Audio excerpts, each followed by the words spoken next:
Welcome to Bruce Hurwitz Presents Meet the Experts. I'm your host, Bruce Hurwitz of Hurwitz Strategic Staffing. You can find us on the web at hsstaffing.com. I hope you'll consider us for all your staffing, career counseling, and speech writing needs. I'm delighted that I will be joined shortly by Avery Thatcher, and we will be discussing burnout and stress management. Meet the Experts is sponsored by P&K CPAs. P&K is a full-service accounting firm. They provide accounting and consulting services to businesses ranging from startups to small and mid-cap companies to nonprofits as well as high-net-worth individuals. Contact them today for a free consultation at info@pk-cpas.com or call them at 973-882-8810. They will be happy to be of service. Avery, welcome to the show. Thank you so much for having me, Bruce. I'm really excited to be here. It is my pleasure. Please take a moment or two and introduce yourself to our viewers. Absolutely. So I started my career as a registered nurse working in ICUs across Canada, and I noticed really early on that the number one reason why adults found themselves in the ICU were because of illnesses and diseases that could be linked to chronic stress. So being the super nerd that I am, I dove into all of the research to figure out why this was happening and what I could do. So then I got out of the reactive side of medicine, and since 2015, I've been working with high achievers to really help them understand how to recover from burnout, because it's such an epidemic across all different industries right now. And then also how to prevent it from happening again in the first place, because it's not a cycle like people would think about burnout. It's actually more of a wave. And I'm sure we'll get into that as we continue our conversation. So what is burnout? Burnout is the end experience of chronic stress. So because our stress response is designed to see something dangerous coming at us, get us to safety or fight that thing off and then turn off, it's not really built for modern day stress. And this leads to this newer development of research where we see that stress actually comes in 3 different stages. We move through the stage of alarm, which is that holy smokes moment where something's coming at us. Then we move into the stage of resistance. And this is where a lot of us are living our life right now, working with the stress response, finding the balance in there somewhat, but then eventually our body can't keep up with that increased energy demand. And this moves us into the stage of exhaustion, which is kind of a baby burnout. And then the more that we stay in that stage of exhaustion, that's where our body is no longer able to keep up with the energy demands. It's struggling to sleep, struggling to recover, and it expands into all different aspects of our health. How can burnout be prevented? So there's a number of different factors that we have to consider, because the way that burnout and stress management recovery is talked about right now, it's all putting the pressure and the onus on the individual. But really, there are a lot of other different factors that are influencing our stress response, and we need to be able to understand those. And the analogy that I like to use is that we are sitting in a boat that's full of holes. And so the strategies that we're given are like meditation, mindfulness, yoga, self-care, all of those things. Those are a bucket. And the more things that we do for that, it makes our bucket bigger. But we're still bailing ourselves out of a boat that's continually leaking. So when we're in this burnout phase, that's when our boat is sinking to the point that we realize we really have to stop and do something different. So learning about all of those other holes in our boat, all the other factors that are contributing to this rate of burnout, that's how we really need to attack prevention. Because if we're really only focusing on the symptoms, only focusing on bailing ourselves out of water, we're going to sink slower, but we're still going to sink. I have an interesting way of dealing with stress. I eliminate the source of the stress. If it's a person, sorry, I don't want to continue being associated with you, whether it be personal or professional. It's just not worth it. I explain it to them, and they usually get very defensive. So I've learned not to explain as much. It's just to say, I think it's time to move on, and that's that. Now, that works for me. For other people, because I also did it with family members, other people, they can't do that. They don't have it within them to eliminate the stress by eliminating the source.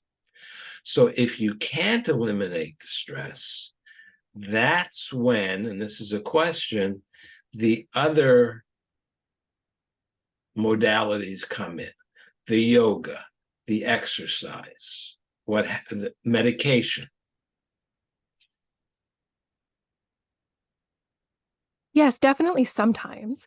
And if the stressor is something that we do have control over, if it's within our circle of influence, then absolutely there are strategies that we can put in place to eliminate that stress. But like you said, there are some people that either struggle with that, or there's also some things that we can't eliminate. A lot of us live in a capitalist society, for example, and that puts a lot of different stressors on us that we really don't have a lot of control over. And there's nothing inherently wrong with capitalism.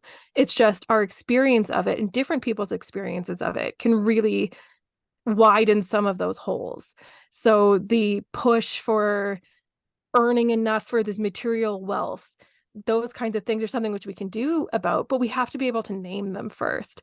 The fear of falling behind, job insecurity, because we've all been told at some point, everyone's replaceable. So there's those different levels of stress that we have to learn how to manage and accept, because sometimes we just can't eliminate those.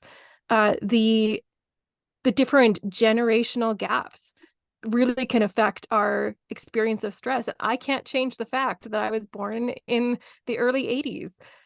That and that society and my upbringing contribute to some of my experiences of stress. So when we come into those scenarios where there's things that are within our circle of influence or the things that are without our circle of influence, that's where we have to, yes, use some of those strategies to help make our little bucket better, to bail out all of the stress that's running around in our body.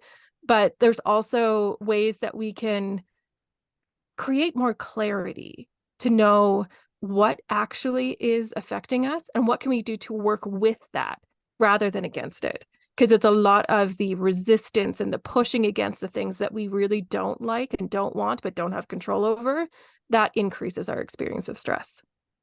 And what about addiction? For example, I wrote down getting nervous, social media. I see people walking out of their apartments. I'm on the ground floor, so I have a nice view. And it's invariably a woman, probably in her late 20s, early 30s. She's not looking where she's going. She's looking at her phone. And the phone has become an appendage. And social media has literally killed some people, especially young girls. Mm-hmm. There's talk, I don't know if it's in Canada, but even though I'm a Canadian, I don't follow the Canadian news as closely as I probably should. Here, there's talk about getting rid of TikTok. Mm-hmm. And there's something like 150 million US subscribers to TikTok. And whatever party gets rid of TikTok is going to lose 150 million voters because they're addicted. Now, you can force people not to use social media by forcing them to take social media off their phones. That's if the forcer is the parent and the user is the child. But there are adults who, like the example I gave, who simply cannot last a moment without looking at their phones. There are some places, I know it's in Hawaii, I don't know where else. I don't remember off the top of my head, where it is illegal to look at your phone and to text message while walking.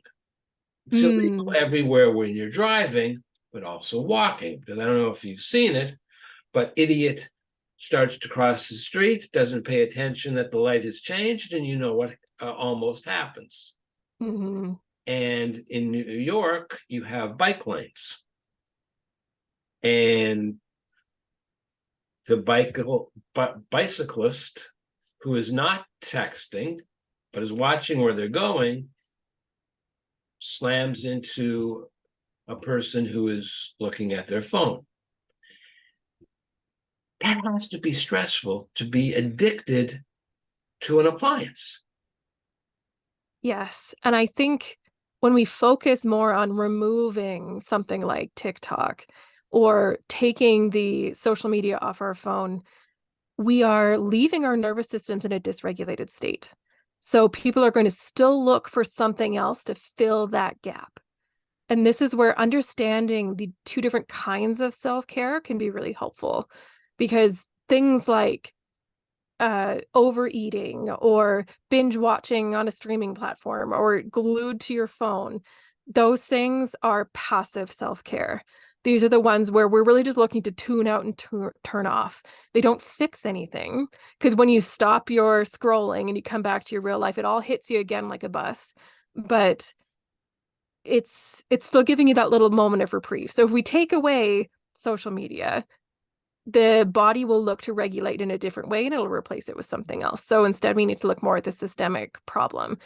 And that's where getting more into restorative self-care takes you that step back to look at, okay, so why am I drawn to these things? Why am I addicted to these things? And what does my body actually need right now? What is my nervous system and my mental health and my overall well-being? What is it craving? Because when we step back into that space, then we're actually able to do something to help ourselves rather than just put a Band-Aid on the problem that eventually just blows up anyway. When you remove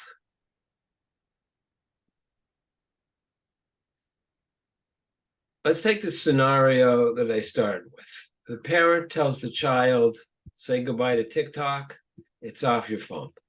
Mm-hmm. Child throws a fit. Mm-hmm. That causes the child stress, that causes the parent stress, that causes the family stress. In the long run, it will eliminate some problems, because as I understand it, the problem is people only post the good about themselves, obviously. Although there are some exceptions when they're talking about personal tragedies and asking for help because they don't have anybody in the real world to talk to, so they're talking to people online in the virtual world. When that source of stress is something that you don't recognize as harming you, it can result in a suicide. Mm-hmm. But obviously, that's the last thing in the world anyone should want. How would you recommend eliminating a stress that has become almost a physical need? Great question. And so there's just a couple of things that I want to touch on with that as well, because when we're looking at social media as this entity that presents the best of the best, it's only our good side. Growing up, when I would go with my family to a dinner party or a block party, there's nobody in that block party that's saying like, oh yeah, like I totally messed up this investment. I've lost a ton of money. I'm super stressed. Everybody still put on their best side. So even though it's much more visible now, the practice of that hasn't changed. So the kids, if they're not seeing it on social media, they'll still face that pressure to some degree, likely not the same degree because it'll be less exposure to it, but they'll still experience that in their friend group, at school, in sports. Like there's still other ways for that experience to happen. And then when we're looking for, okay, so I can identify that this is not working for me. I need to not be on social media because it's so detrimental to my mental health. Then again, it's about looking for, what am I seeking with this? I just so overwhelmed with everything that I'm going on. I need to just not think about that for a little bit, because then maybe that means that you need to understand and like write it all down so you can face it and see everything that you actually need to do that you're trying to avoid by going on social media. And by doing that, then you're able to likely show yourself that you are less overwhelmed than you thought. Because once we bring things out of the abstract and into the concrete, then it's a lot easier to manage. Or maybe you'll be able to see all of the things that used to worry you aren't as important as one big worry that you've now been able to identify. So I think, again, a lot of it is to step back and ask, like, what's really going on here, rather than continue down the path of just looking to find that Band-Aid again. Did that answer your question, Bruce? Yes. And one thing that you said that I liked, you said a lot of things that I like, but one thing in particular was you have to name it. Yes. Because if you don't, and I'm trying to remember where I've heard that before, if you don't name a problem, it really doesn't exist. And that is very, very true. Mm-hmm. So we've got two things here. We've got burnout and stress management. I'm not sure that I understand the connection between the two, because you can be burned out and just say, I'm fed up with this. I need a break. But you're not really stressed out. You're able to function. There's nothing bad happening. I'll give a simple example. As you may have noticed, I like to read. I have noticed, yes. What is that? Well, the last books that I read, I have to say plural, were the 10-volume biography of Abraham Lincoln that was written by his secretaries, Nicolay and Hay. And it took just about 3 months. I sort of lean towards authors who hate trees. Okay, you got it. Good. I got you. Okay. And when it's so, there comes a point when you just want to be done with it. Mm-hmm. Good book. I want to be done with it. Enough. I got to get on with my life. It becomes an obsession. And then it's over with, and you take a week off and you got to read another book. Now, reading a book and learning something is important for keeping your mind active. As a nurse, there's a medical justification for continual learning. Mm-hmm.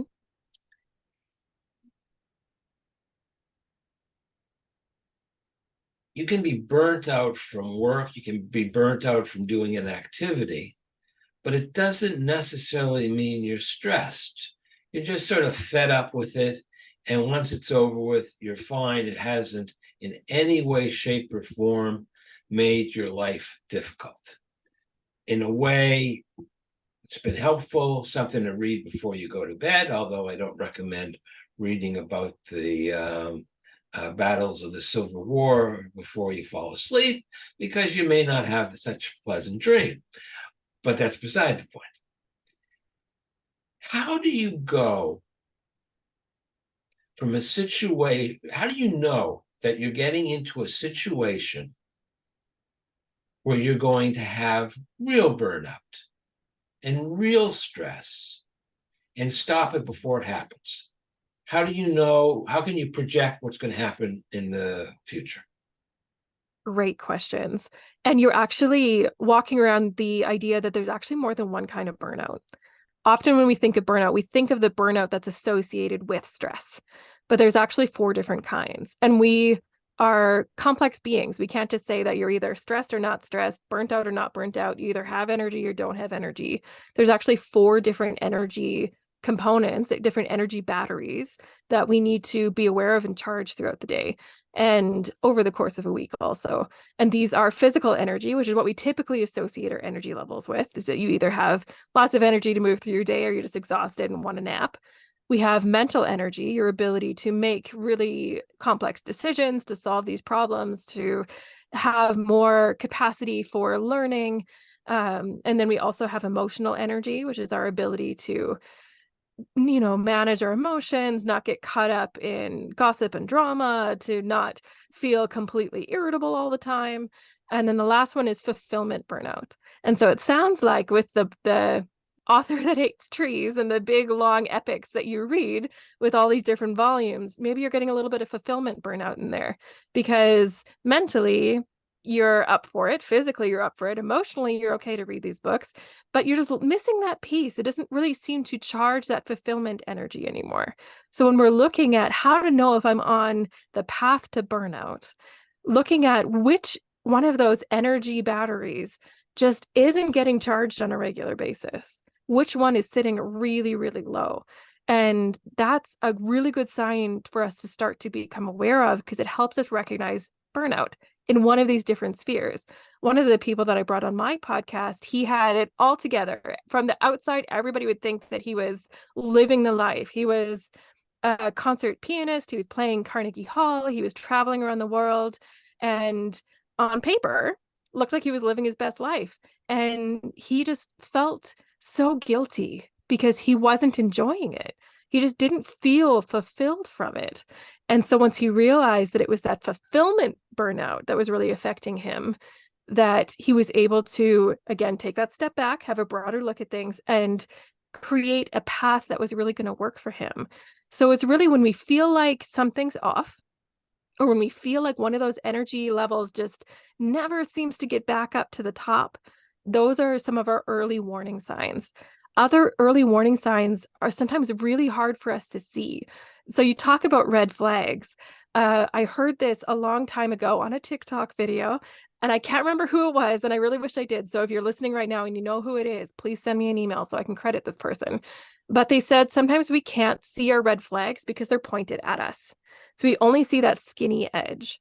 So this is where talking to other people, reflecting in different ways, doing some kind of journaling practice, whether that's audio journaling or verbal processing with another person, or writing things down just to brain dump, that can help change the wind a little bit so that you can have more clarity and see some more of those red flags. I'm going to ask you a question that I've never asked a guest before. Okay. And it's off topic.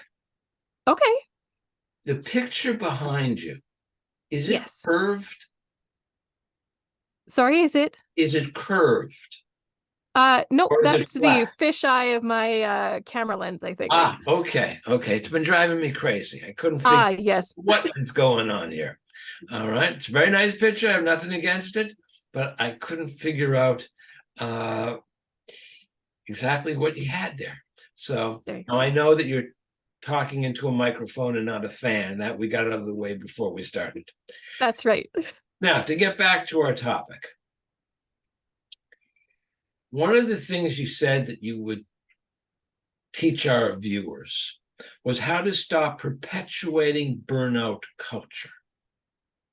So if you do it once, I'm always going to be reading big books.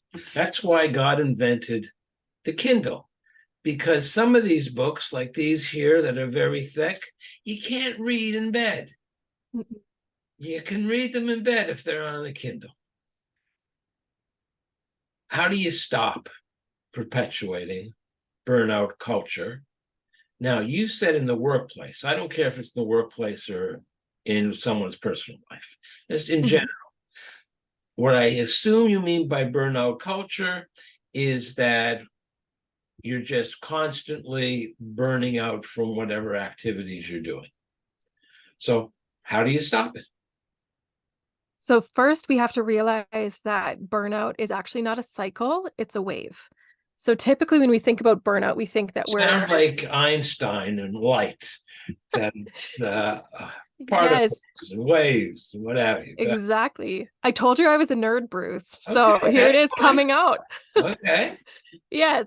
So typically we think it is this circle. And so we start up here in our little peak performance space. We're living our best life. Everything's working. And then we start to feel everything's getting a little bit heavier. We're starting to get a bit more overwhelmed, or things are just not as sparkly as they used to be. And we're not enjoying what we're doing. And then we hit the burnout space and then take a break, recover in whichever way seems to work for us. And then we think that we come all the way back up to the top and we're right back where we started. But actually burnout comes up here. We're in our peak performance space. Yeah. We come down into burnout, and then we come back up here thinking that we're back to where we started, but we're not close. And then we come back down further, and we continue to go down the side of a mountain as we get closer and closer to where we're kind of just hovering around that burnout line. We barely get our head back above water, and then we feel like we're back stuck in burnout again. And so understanding that when we start to feel better, we still need to keep going with those recovery strategies. That's one of the most important things that we can learn when we're learning how to prevent burnout from happening. We need to get ourselves further away from that burnout threshold and back up into more of a safe zone. It's like when you take antibiotics, you take it for a couple of days after you feel better, because there's still stuff to deal with first before you stop that medication. Yeah.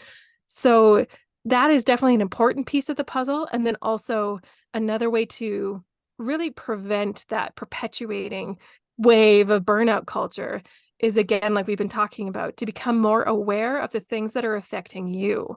Because what affects you, Bruce, will affect differently for me and the next person and the other person, which I meet 3 days from now. So understanding all the different factors that could be contributing to your burnout and then how they affect you is really important. Because, like, coming back to that initial analogy, we need to figure out which holes are in your boat and then what you need to do to either plug them or slow them down. Well, it affects people. Let's give a work scenario. There's a team of 5 individuals. They're all working on the same thing. They all have basically the same assignment. 2 of them have no problems at all. One of them isn't that good an employee anyways. The 2 remaining are all stressed out. And the group leader, the team leader, has to come up with a different strategy for those who aren't stressed out, for those who are stressed out, and for the guy that's not doing anything. Because So I wouldn't, go ahead. One thing will work. No, it's not a problem. One thing will work for just because one thing works for one person doesn't mean it will work for another. Agreed. And so I think absolutely from leadership that needs to be part of the conversation. But I think also on the individual level, we have to start to increase our own awareness. And part of really helping with the cultural side of things, especially in the workplace, is to create the culture where it's okay to put your hand up and say, hey, I'm struggling. I need a little bit of support, or I need something different. I don't know what it is, but I want to figure it out. So it's not just, hey, I need the leader to tell me how to do this in a way that works for me, but also like, hey, I really want to take some ownership here and figure out how I can make this work, but I need help with that. So I think it's a little bit of both. Now, as we get to the last question, I'm going to share your contact information, and I will put us back up. Is there anything that I didn't ask that you wish I had asked? And if I had asked, what would you have said? So I think the only thing that I would say to the person right now that's feeling burnt out is always do your best doesn't mean always be perfect. I think a lot of people that really struggle with burnout often have that double standard that they hold themselves to, that they need to achieve this certain level of perfection where they wouldn't expect that from anybody else. So when you're doing your best, that's going to change day to day, moment to moment. And so we just have to reconcile that doing our best doesn't mean that we're aiming for perfection. So I think that is the only missing piece that I wish we talked a bit about today. Now, you don't sound like you're from Quebec. And I know this was a Frenchman. And for the life of me, maybe Rousseau? Someone once said, perfect is the enemy of good. And those are words I have learned to live by, because I used to be a perfectionist. Now I'm a gooderist. You know, I'll go with good, recognizing that perfection isn't going to happen. No. And perfection is boring if you think about it. Sure. The perfect red barn on the green hill centered, that's boring. Let's find something better. Avery, I want to thank you. I've enjoyed this immensely, and I hope you have, and I'm sure our viewers have as well. So absolutely. Thank you so much. You're most welcome. I'm Bruce Hurwitz. Thank you for watching. And as always, please stay focused on success.